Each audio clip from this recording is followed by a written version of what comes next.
warm welcome to all my friends out there. This is Wellness Talk, and of course, I am George Batista, your host and your wellness advocate. Wellness Talk is a show that goes over the latest in health, healing, nutrition, fitness. For those of you who are new, we provide you the science, we provide you the information of everything natural and non-toxic that you can use.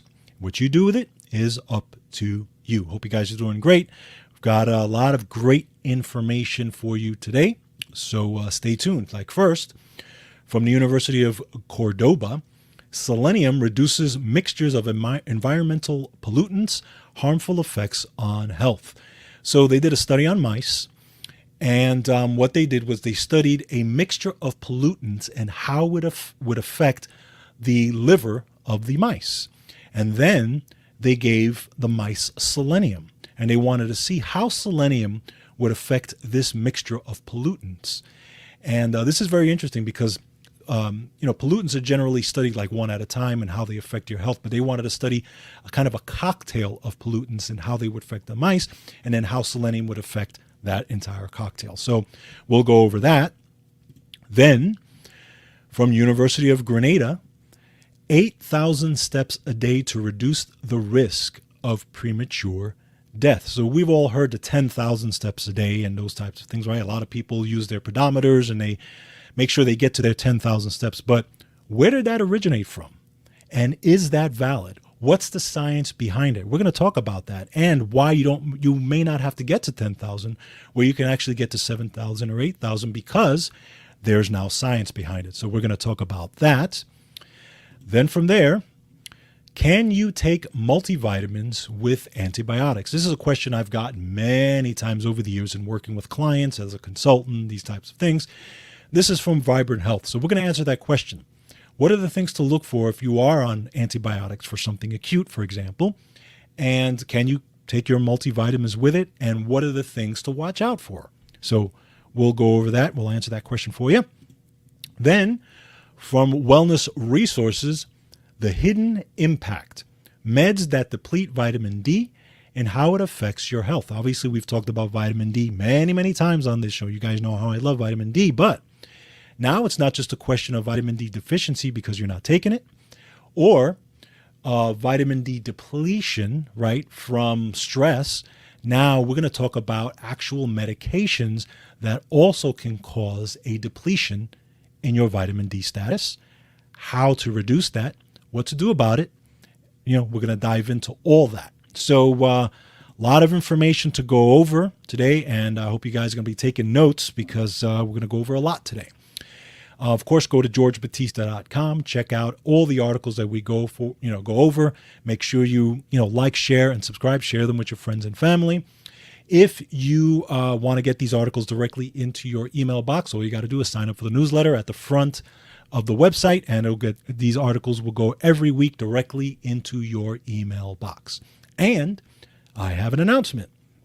So, for many, many years, until this day, actually, I always get this question: what supplements can I take for X, Y, or Z? Okay, so for example, I'm just starting on supplements. What's a good supplement protocol to start on if I'm just starting? Or if my goal is to lose weight, what supplements can help me with that? Or if my goal is for X, Y, or Z, what's a quick supplement protocol that I can use? I get this question constantly because, of course, I'm known for being kind of the supplement expert, the nutrition and supplement expert in my field, right? So I figured, you know what? Why don't I come up with something that can help the average person in regards to just a very quick general supplement protocol? So what I came up with is the Fast Track Supplement Protocol Program. So here's how it works.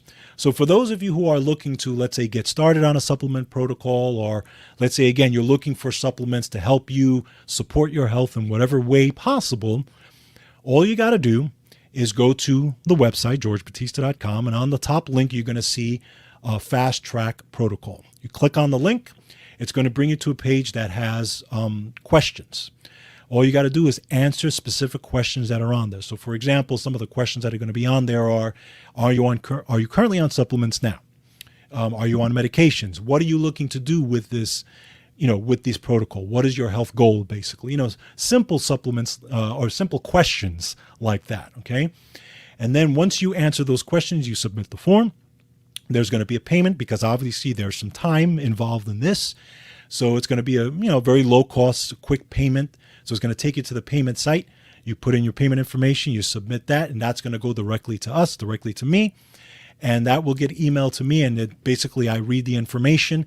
And then I'm going to give you a very basic supplement protocol that you can use for whatever it is that you are dealing with. Okay. So it's going to be emailed back to you within 24 to 48 hours. And you're going to get it personalized from yours truly. And this is kind of like a fast way of, instead of, working with me one-on-one for an hour or so, and at the end, what I would give you is a protocol of supplements or certain lifestyle changes that you would make to help you on your health journey. What I'm doing here is we're kind of bypassing that and just kind of doing a quick way where I would just give you my recommendations on supplements that you guys can use, where to get them, and how to use them. Okay, so that's what it's for. Okay, it's a very quick supplement protocol you guys can use. And I think it can help you out. Now, just a couple of things, a couple of caveats to this. Remember, I am not a physician.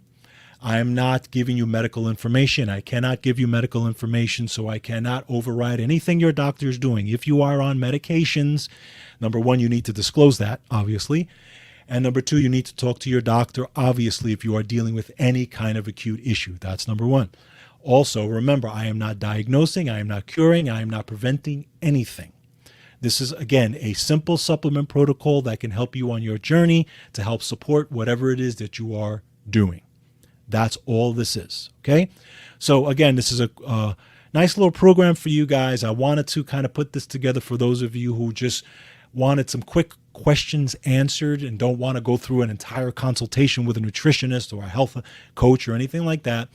But as a guy, again, who's worked with thousands of people on all different types of supplements and stuff like that, you're getting a personalized protocol from me. So again, if you're interested in that, go to the website, check it out, fill out the form, provide, do the payment information, and you'll get it to me. And then I will submit that again within 24 to 48 hours, because obviously, I'm a busy guy, so I need time to put that together for you and send that out to you in your email address. So that will come back to your email address. Okay.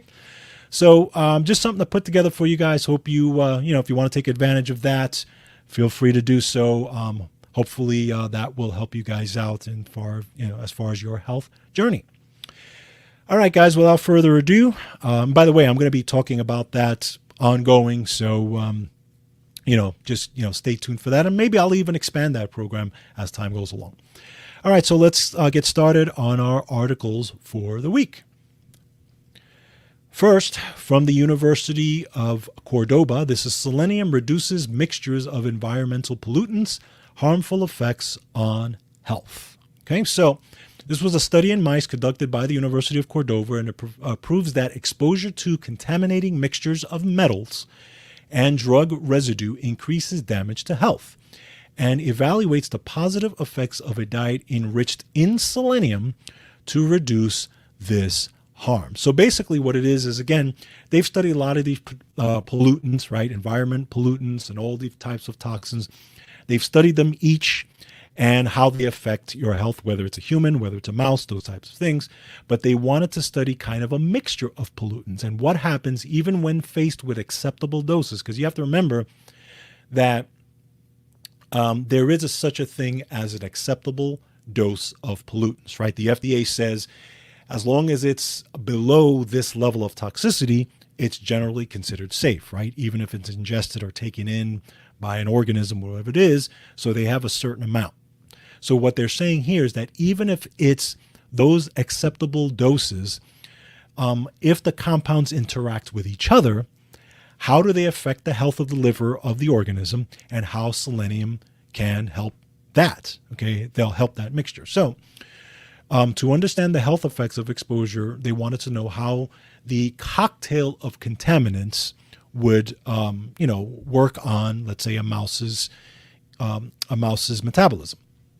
So they evaluated in mice the toxicity of a mixture of contaminants that is very common in the environment and that accumulates along the food chain a combination of metals such as arsenic, cadmium, mercury, and many drug residues. Okay, and they studied the controlled exposure of mice to this mixture and analyzed how it affects the proteins in the liver. That is, how their liver proteases changes when ingesting these mixtures of contaminants for 2 weeks. And their conclusion is negative. So basically what they found is that they found an increase in damage and an increase in oxidation in the liver when the mice liver were confronted with this mixture of toxins. Okay, so of the proteins affected, they selected 275 as sentinels to verify what was changing, and after computer analysis, they were able to determine the effect, determine the metabolic pathways that were altered and their consequences for health. These analyses revealed a disproportionate defense response having a contrary and harmful effect on the system. In fact, the researchers stressed that although these pollutants generated oxidation in the cells separately too, when they acted together, we found that the oxidation was so intense that all the oxidant defense responses were activated continuously without deactivating them, which ends up doing damage and causing many proteins to stop working. Very interesting, right? So this is a cocktail of pollutants. Now, enter in a selenium. So basically they had a bunch of groups of mice here, but the third group of mice were given doses of selenium, which is a mineral found in, supplements and obviously in food. Okay, and they found that the proteomic analysis showed relief from the molecular damage done by the pollutants to these mice. So literally the selenium came in and actually brought down or reduced the damage and the oxidation done by the mixture of these contaminants. Okay, again, it really doesn't show how much selenium was given. It doesn't show, exactly how it was given, these types of things. So there's a lot of unknowns in this. But basically what they did see, however they gave it to them, that the selenium reduced the damage that was done to the proteins in the liver, essentially. So at the end of the day, and obviously a mouse is not a human, but what they tend to do is they tend to humanize these mice to make them as much of a human as possible.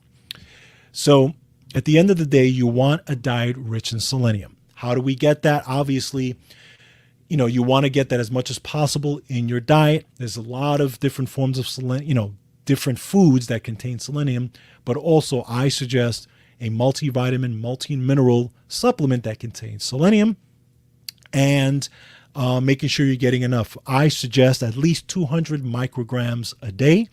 That seems to be the dose that tends to be, that most people would say, does the most benefit. Okay, and again, selenium is an antioxidant. It does many, many things. It's very anti-cancer, very anti a lot of things. So you want to make sure it's an absolute essential mineral that you need.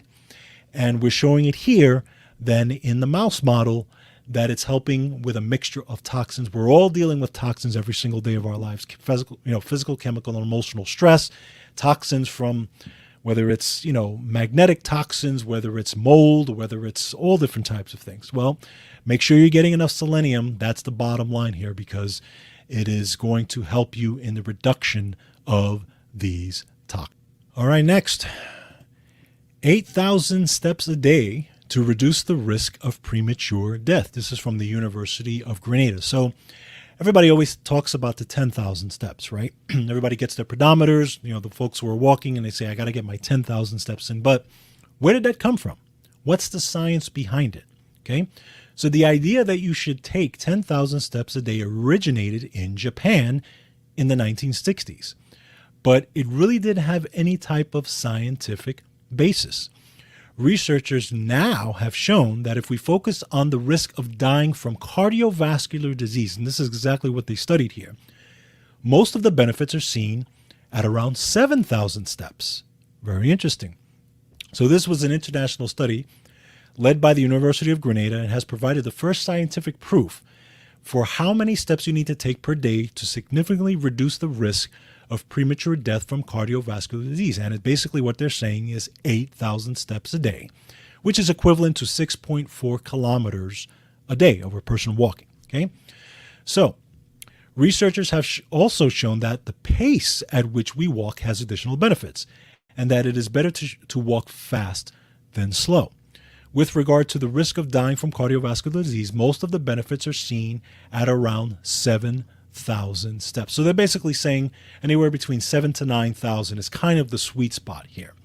So what they did was they analyzed, it was a systematic literature review and meta-analysis, which is basically taking a whole bunch of studies and putting them together.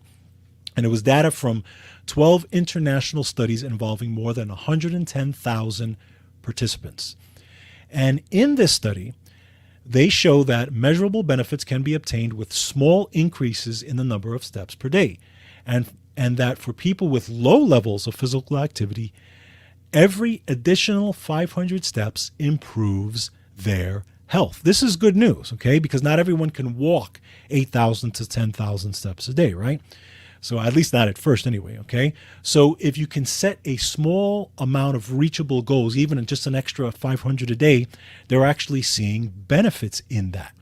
Now, the study revealed no difference between men and women. It also found that faster walking is associated with a reduced risk of mortality, regardless of the total number of steps per day. Great news, okay? So at the end of the day, what does it mean? Remember that cardiovascular disease is one of the leading causes of death, and I think it is actually the leading cause of death right now on the planet, right? So how can we reduce that? Walking. So number one, every increase in 500 steps, they're showing that there's a benefit. Number two, you don't have to get to 10,000, okay? So if you're doing 2,000, okay, increase it by 500. Again, increase it again by 500. Increase it a little bit more by 500. So do little increases, little wins every single day, okay? Everything you can do. Walk around your house. You can get an extra 500 steps by walking back and forth from your house, okay? If you're sedentary, let's say you work a desk job, and you park in a parking lot. Park at the furthest end of the parking lot and then walk into the building. Okay, that's an extra couple of, that could be an extra 100 steps right there, depending on the size, right? At your lunch hour, get up, walk around the parking lot. These are little things you can do to just increase your steps by 300 to 500 a day, okay? It's not a lot. It's really not a lot. You'd be surprised at what 500 steps is, okay? But at the end of the day, if you can get to 7,000, 8,000 steps, you're good. You're good if you can do that every single day. Now, of course, if you work in Manhattan, which I used to work in Manhattan, right in the heart of the city, you'll get that by very easily. Just walk in your lunch hour, you'll get that. It's very, very easy to do. But, if you work in a more rural area, or if you live in a more rural area and work, obviously you have to do more because there's a lot of driving involved, right? So do everything you can to increase your steps. So it's showing here that there's actual science behind it now, to show that starting at 7,000 steps, we're seeing cardiovascular benefit. Okay? So you doctors out there, tell your patients 7,000, start there. You don't have to get to 10,000. Nutritionists, same thing. And good stuff, right? Actual benefit, actual scientific stuff here. Of course, we try to keep you ahead of the curve on all this stuff. Brand new information on this. Take advantage of it. Do whatever you can to walk. And you'll be glad you did. All right, next, from Vibrant Health. Can you take multivitamins with antibiotics? Of course, this is a question that I've gotten many, many times throughout my years of working with people, working with all, as a consultant, these types of things. So let's answer the question for you. In most cases, you could take multivitamins with antibiotics. However, there are some things to keep in mind. Okay, so number one, obviously, if you're on, antibiotics, and typically when you're on antibiotics for an acute issue, let's say you're sick or whatever the case may be, you'll probably be on antibiotics for a good 8 to 10 days, depending on the dose, depending on what you're dealing with, depending on the type of antibiotic. There's many different types, right? Broad spectrum, these types of things, okay? But One of the things you have to keep in mind is absorption, okay? Especially when you're taking a lot of vitamins, right? So while taking some antibiotics along with multivitamins, you may have issues with absorption of some of the antibiotics, okay? Specifically tetracyclines, those sometimes tend to compete if you're taking high doses of multivitamins. So it's important to talk to your doctor, number one, and it's important to talk to your doctor specifically about the timing of your multivitamin intake. That's something to keep in mind, right? Now, another thing to keep in mind is your gut bacteria, right? So we all know what antibiotics do. We all know that even though they kill bad bacteria, so if you're dealing with bad bacteria, obviously it's a good thing, but we also know it kills the beneficial bacteria. So something to keep in mind, because the beneficial bacteria is one of the things that's going to help you in digestion of these vitamins and minerals. So there might be an issue there, okay? This could interfere with the absorption of nutrients, right? So, there's a list on here, and I'm not going to go through all of them. Just a couple of things to keep in mind when you're looking at the article. If you guys definitely take a look at the article, they talk about tetracycline, doxycycline, and minocycline, okay?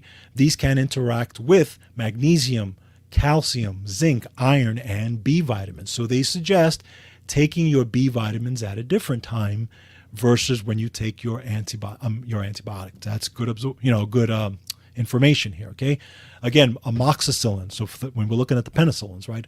Amoxicillin and stuff like that can interfere with absorption of bromelain and vitamin K, okay?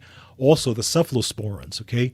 Again, they can interfere with vitamin K absorption, these types of things. There could be an interaction and interference, something to keep in mind. So just some things to think about in that case. Now, if you are taking multivitamins with antibiotics, one of the things that you can do is, again, take them at different times. So if your doctor says, yes, you can take them at, you can continue taking them, one good way to do it is to take them at different times, okay? So for example, you take your antibiotic during the morning, you take your multivitamin in the afternoon, okay? This way your body can process, one at a time versus trying to get them both at the same time, okay?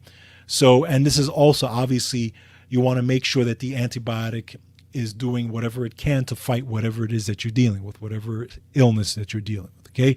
And it can be absorbed at this, as best as possible. And then at the same time, when you take your multivitamin, that could be absorbed as best as possible as well, okay? So just some things to keep in mind.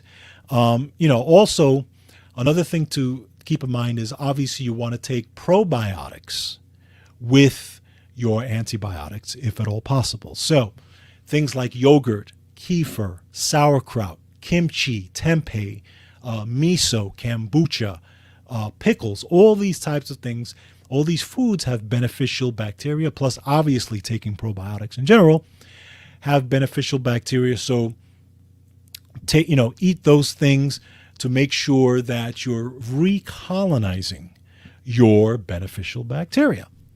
Another thing to do, stay hydrated as much as possible. The more water you drink, the more you absorb nutrients. Drinking plenty of water, especially around the time that you take your multivitamin, can be beneficial because of the fact that water-soluble vitamins could be better absorbed when your body is well hydrated. Good tip. Now, antibiotic effectiveness. When it comes to antibiotics, there are many benefits to drinking a lot of water. First off, antibiotics could be tough on your kidneys. They can, right? So you want to drink plenty of water to help reduce the concentration of drugs within your body and within your urine. Second, just like your multivitamin, drinking plenty of water allows for better antibiotic absorption. And third, many types of antibiotics are considered acidic. So downing more water than usual when taking them can actually help to reduce the amount of acidity that your stomach and your body overall has to deal with.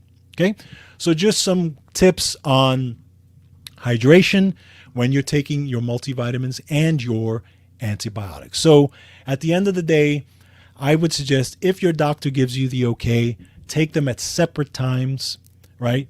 Whatever the times you can, is separate them if at all possible.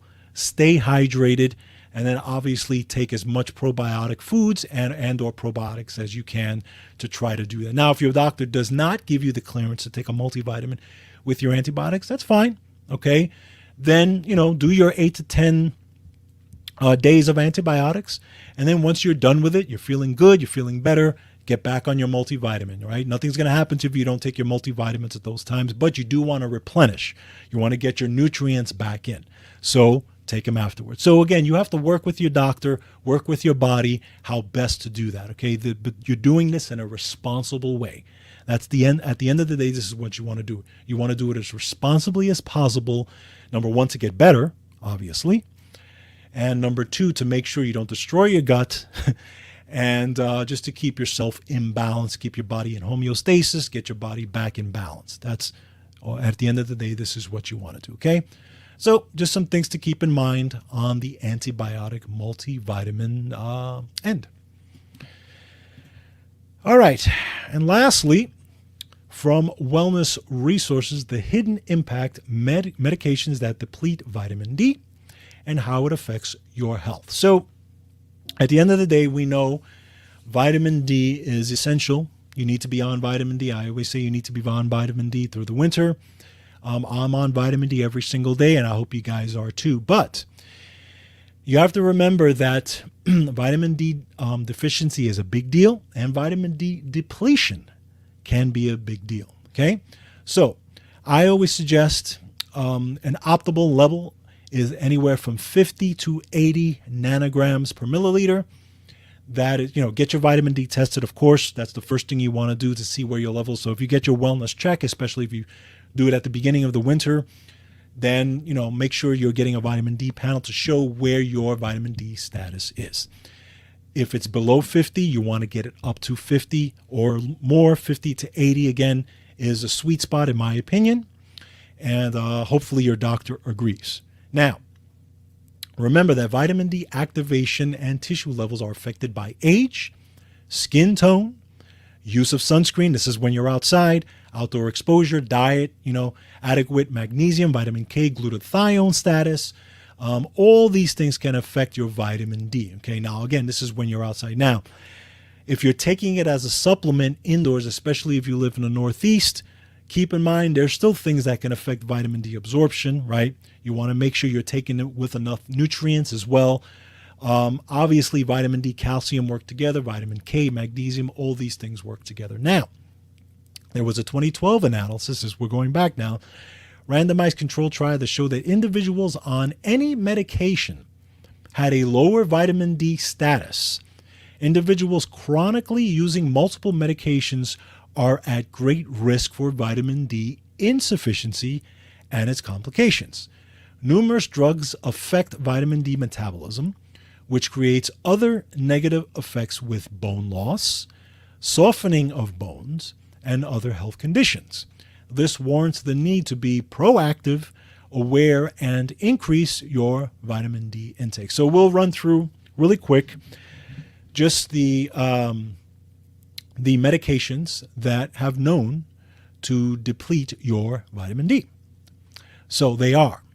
I probably shouldn't go through all of them because there's a whole list here, but you guys can read it for yourselves. But I'll just run through like the big ones. ACE inhibitors, right? Obviously, a lot of people on blood pressure medications. Antibiotics, we just talked about those. Antidepressants, the SSRI specifically. Anti-epileptics, antiretrovirals, calcium channel blockers, chemotherapy drugs, diuretics, which are water pills, okay? Hydroxychloroquine, you've been hearing a lot about that these days. Laxatives, lipase, statin medications for lowering cholesterol, steroid medications, gastric medications, including proton pump inhibitors. And those, we know those are notorious for just nutrient depletion in general because they literally stop your stomach acid from working properly and therefore absorption of nutrients in general. Okay. And those really just weren't designed to be on long term. Really, they were designed to be for a certain number of time, and then you were supposed to get off those. There are people on these things for 5-6 years. People I know that are on them for 5 or 6 years. It's crazy. But anyway, And so these are the medications, even warfarin and Coumadin, these types of things, right? Vitamin K antagonists. These are all medications that are known to deplete your vitamin D status. So there was another randomized clinical trial that suggested that a minimum of 800 to 1,000 units per day of vitamin D is required to maintain a blood level of 20 nanograms per milliliter in healthy adults, which is a deficiency according to the Endocrine Society's guidelines. Why? Because their guidelines suggest it should be way more than that. Vitamin D deficiency or insufficiency is defined as a serum concentration of 25 nanograms per milliliter or less, okay? And this is, again, if you see your vitamin D level at 25 or less, you're nowhere near it. If you see it at 40 or less, I would argue that you're still not close. Again, 50 is what you're looking for. 50 is what a lot of the studies are showing. So what do we recommend? Again, it goes by body weight. So, those of you who are heavier, those of you who are bigger people, you want to have more. You probably want to get into the 4,000 to 5,000 unit range, but I would suggest 2,000 to 3,000 is a good start. I personally go between the 4,000 to 5,000 range. That's what gets the numbers up. And by the way, you want to do your best to take vitamin D with fat. Okay, take it with some kind of fat or a fatty meal, or coconut oil or something that contains fat, because again, it's going to help with the absorption of that. So at the end of the day, just keep that in mind. If you are on these medications, or if you know someone who's on these medications, have them obviously make sure they test their vitamin D, or if you're on a medication, test your vitamin D, see where you are. And if you're on these medications, it is absolutely imperative that you make sure that you get your vitamin D status up as best as possible. Okay. Again, 3,000 to 5,000 units seems to be a good way to do it, but you need that for your winter months, to get you less susceptible to all types of things, all types of stuff that's running around out there, especially if you're older. Okay, so just some things to keep in the back of your mind. But of course, as always, we're giving you the latest science here and keeping you in the know. All right, guys.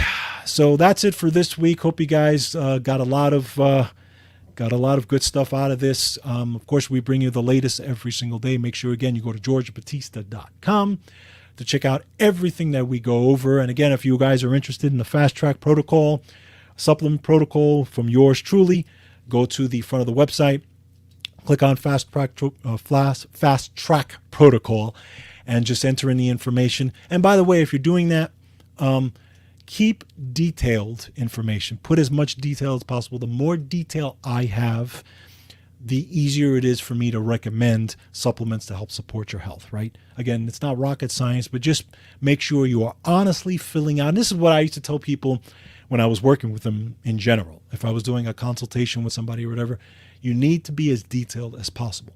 The more I know, the easier it is for me to provide the information and to provide help. Okay.